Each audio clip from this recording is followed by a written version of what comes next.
শিক্ষা উপদেষ্টার পদত্যাগের দাবিতে আসছি।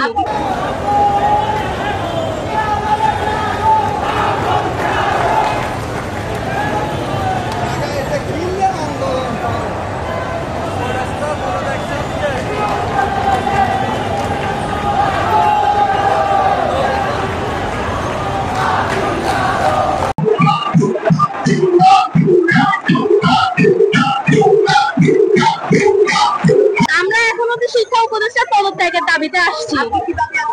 আমাদের দাবি আছে, আমাদের পরীক্ষার কিছুদিন আগে যে রুলগুলো দেওয়া হয়েছিল, যে নিয়মগুলো দেওয়া হয়েছিল, ওই নিয়মগুলো যাতে আমাদের উপরে চাপিয়ে দেওয়া না হয়। আমরা যাতে অন্তত পক্ষে আগে একটু সময় পেলে আমরা ওইসব নিয়ম মানতে পারতাম।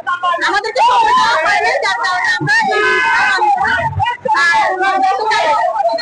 আমরা চাইলে শিক্ষা উপদেষ্টা পদত্যাগ করুন। কারণ যারা আমাদের বর্তমানকেই মূল্য দিতে পারতেছে না, যারা আমাদের দাবিকে মূল্য দিতে পারতেছে না, তারা কখনোই আমাদের ভবিষ্যতে কোনো উন্নয়ন করতে পারবে না।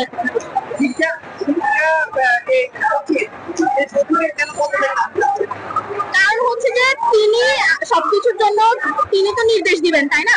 তো সেক্ষেত্রে আমরা যতবারই তাদের কাছে উত্তর চাইছি, তারা আমাদেরকে উত্তর দিচ্ছেন না, উল্টা মানে আমাদেরকে বুঝাতে চাচ্ছে যে আমাদের দোষ, আমরা পড়ালেখা করি না, এটা সব দিক থেকে তারা আমাদের উপরে দোষ দিচ্ছে। কিন্তু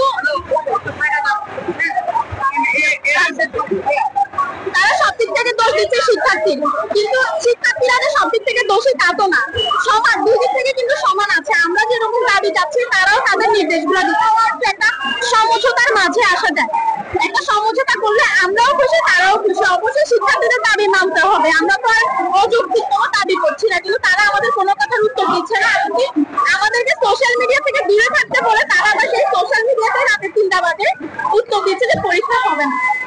তো এগুলা হচ্ছে যে আসলে আমরা মানতে পারতেছি না। কারণ বর্তমানে যে একটা অবস্থা, তারা যদি আমাদের দাবি পূরণ করতে না পারে, সবকিছু আমাদের উপর চাপিয়ে দেয়, ভবিষ্যৎ প্রজন্মের কি হবে?